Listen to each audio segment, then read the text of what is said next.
जब से मानसून ने हिमाचल प्रदेश में दस्तक दी है 24 जून 2023, उससे पिछले कल तक के जो मैं आंकड़े में आपके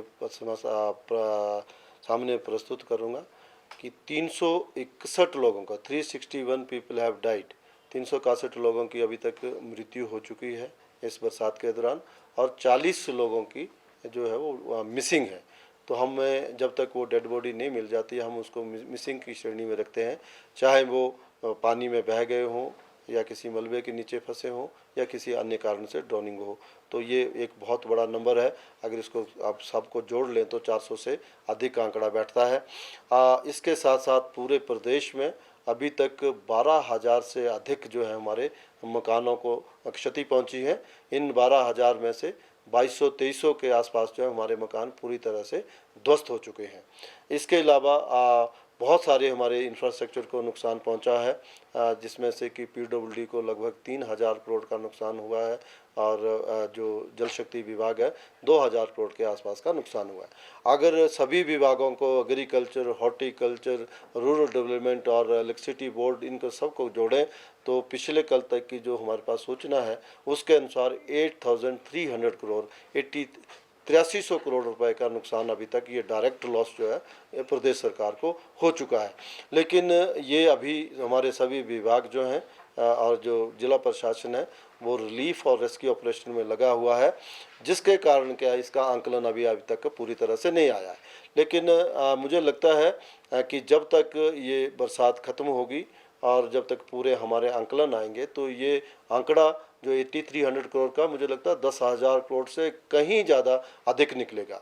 और ये जो मैंने नुकसान की बात की है ये हमारा डायरेक्ट लॉस की बात की है, जिससे कि हमारे प्रॉपर्टी को नुकसान हुआ, हमारे जो पीडब्ल्यूडी का या इंफ्रास्ट्रक्चर को इन चीज़ों को नुकसान हुआ है। अगर हम इनडायरेक्ट लॉस की बात करें जिससे कि प्रदेश के लोग प्रभावित हुए हैं, जिसमें कि टूरिज़्म सेक्टर आता है, टूरिज़्म सेक्टर से जुड़े हुए सभी लोग, चाहे वो टैक्सी चालक हैं या उसके ढाबे वाले हैं या जो हमारे पेट्रोल पंप से जुड़े हुए लोग हैं, पंक्चर लगाते हैं, उस प्रकार के लोग, और एग्रीकल्चर और हॉर्टिकल्चर में जो हमारा हुआ है और अपॉर्चुनिटी कॉस्ट जो लगाई है, तो अगर उसका नुकसान को करें जिससे कि हमें जीएसटी का, हमारे को जो है इन सभी चीज़ों को टैक्सेस का ये जो नुकसान है वो प्रदेश को बहुत ज़्यादा हुआ है।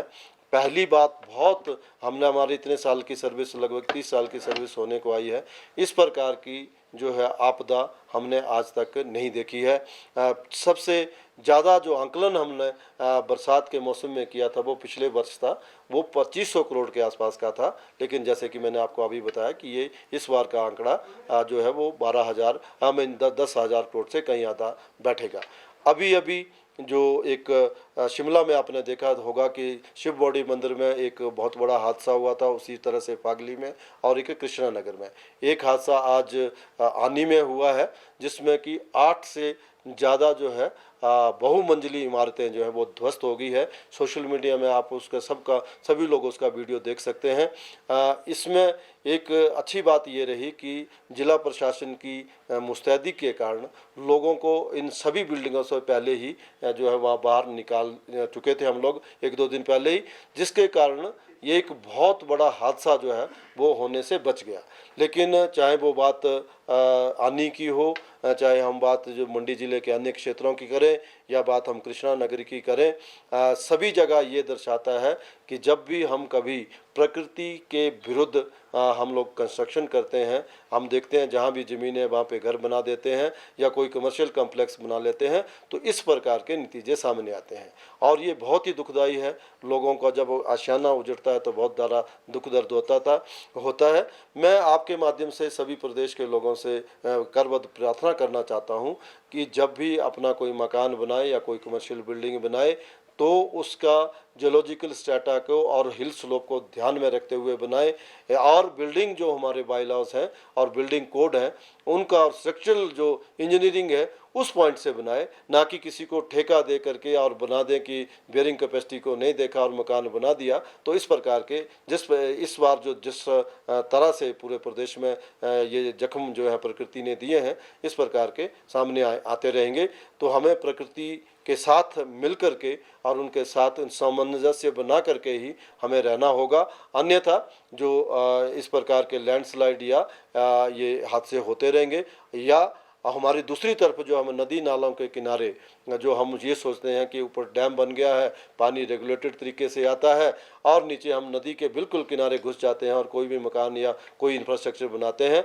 लेकिन इमरजेंसी में जिस प्रकार इस बार जो पानी छोड़ना पड़ा, तो आपने देखा कि नतीजे बहुत ही भयानक होते हैं। तो हम सब लोगों को इस तरफ जो है विशेष तवज्जो देनी चाहिए कि भविष्य में इस प्रकार का कोई हादसा ना हो। को पहले ही भी बता दिया कि सबसे ज़्यादा नुकसान जो है PWD को हुआ, दूसरे नंबर पे हमारा जल शक्ति विभाग है एक। लेकिन जो इस आंकड़े के मैं आपको ये बताना चाहूँगा, इसमें हमने जो भी लॉसेज हमने कैलकुलेट किए, इसमें हमने जो सेंट्रल गवर्नमेंट के जो इंफ्रास्ट्रक्चर हैं, जिसमें कि नेशनल हाईवे है, NHAI के वर्क्स हैं, बॉर्डर रोड ऑर्गेनाइजेशन का रोड है, उस नुकसान को हमने इसमें आंकलन में सम्मिलित नहीं किया है। एक और भी जो बड़ी दुखद जो घटना आज सुबह सुबह घटी है, मेरे पास जल शक्ति विभाग भी है। हमारा जल शक्ति विभाग का एक जेई जिसका नाम राजेश है, राजेश कुमार, वो अपने कर्मचारियों के साथ रानीताल के पास एक पंप हाउस में निरीक्षण पे गया था। तो मुझे लगता है अभी अपुष्ट सूचना है, लेकिन अब उसकी डिटेल हमें जानकारी आएगी। वहाँ पे एक मेरे ख्याल में कहीं किसी वजह से लैंडस्लाइड के कारण या मक आने के कारण वो जो है वो ध्वस्त हो गया जो हमारा पंप हाउस था, और बाकी कर्मचारी निकल गए। लेकिन ये राजेश कुमार उस मलबे की चपेट में आ गया और नीचे नदी में चला गया। हमारे सभी कर्मचारी और स्थानीय लोगों के साथ उनको 1 किलोमीटर तक ढूंढने का प्रयास किया, लेकिन अभी तक कोई पता नहीं चला है। हमने NDRF को बुला लिया है और उसका जो है सर्च एंड रेस्क्यू ऑपरेशन वहाँ पे जारी है। हम भगवान से प्रार्थना करते हैं कि वो जो हमारा जो कर्मचारी है वो सुरक्षित हो। तो मैं इस माध्यम से ये बताना चाहता हूँ कि प्रदेशवासी, आपने देखा होगा इतने भारी बारिशें और नुकसान हुआ, लेकिन कुछ समय के बाद जो है, चाहे वो सड़कों की बात आती है, चाहे वो बिजली की आती है, पानी की बात आती है, सारी यूटिलिटी सर्विसेज जो है हमारे अधिकारी और कर्मचारी अपनी जान को जोखिम में डाल करके इस प्रकार से जो है वो उसको बहाल करते हैं। सोशल मीडिया में आप बहुत प्रकार के इस तरह से इंसिडेंट देख सकते हैं कि किस प्रकार से बिजली के ऊपर जो है हमारा लाइनमैन चढ़ा है, या हमारे जल शक्ति के विभाग के लोग जो नदी नालों को उफनते हुए नदी नालों को क्रॉस करके उसके पानी की पाइपें जोड़ रहे हैं, या हमारे ऑपरेटर्स जो हैं जो उसके हमारे PWD के हैं कि वो ऊपर से मलबा गिर रहा है फिर भी रोड को क्लियर कर रहे हैं। उसी तरह से फॉरेस्ट डिपार्टमेंट के भी है। तो ये एक बहुत ही दुखद घटना थी। ये आंकड़ा जो है बार बार हर दिन बदलता रहता है और हम इसको ठीक करते हैं, उसके बाद भी मुझे लगता है कि मेरा स्पष्ट आंकड़ा नहीं है जो कल तक था, मुझे लगता है 800 से ज़्यादा सड़कें जो है वो पूरे प्रदेश में कहीं ना कहीं बाधित हैं। उसी प्रकार से जो हमारे वाटर सप्लाई की स्कीम है वो 700-800 के आसपास है। हम उसको 50 से नीचे ले आते हैं, फिर कोई ऐसे बरसात होती है फिर आंकड़ा बढ़ जाता है। उसी तरह से जो DTR है, जो डिस्ट्रीब्यूशन ट्रांसफार्मर है, वो भी 2000 के आसपास जो बाधित अभी भी पड़े हुए हैं। एक चीज़ नहीं है, हम लोग अभी भी आज भी हमारे पास SCC की स्टेट एग्जीक्यूटिव कमेटी की बैठक माननीय चीफ सेक्रेटरी महोदय की अध्यक्षता में होने जा रही है। उसमें हमने PWD ये अपने UD और TCP विभाग को भी बताया। सॉइल टेस्टिंग एक बेरिंग कैपेसिटी की बात आती है कि क्या वो जो ज़मीन है, सॉइल टेस्टिंग का मतलब बेरिंग कैपेसिटी को नापना होता है कि वो जो ज़मीन है वो कितना वजन उठा सकती है, कितना मंजिल हो सकता है। उसके साथ साथ जो स्ट्रक्चरल डिज़ाइन में आपका हमारा सिस्मिक जोन 5 में हिमाचल प्रदेश पड़ता है, तो सिस्मिक अर्थक्वेक रेजिस्टेंस हो उसके लिए स्ट्रक्चरल डिज़ाइन में अलग से ध्यान रखना सकता है। बिल्डिंग कोड और बिल्डिंग बायलॉज जो है वो रिवाइज हो चुके हैं, उसके तहत ये हम लोगों को ये मकान बनाने चाहिए।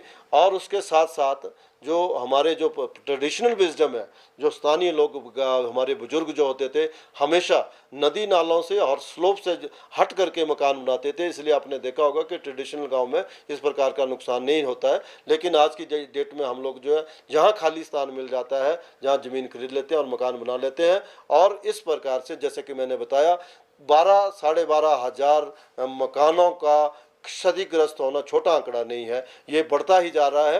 मुझे लगता है कि ये दर्शाता है कि हमने प्रकृति के विरुद्ध कितनी जगह हम लोगों ने इस प्रकार की कंस्ट्रक्शन की है। हमने स्टेट डिजास्टर जो अथॉरिटी है उसके माध्यम से TCP और UD सभी विभागों को लिखा है कि बाई लॉज का पालन जो बहुत ही कड़ाई से करें, ताकि इस प्रकार के हादसे न हो।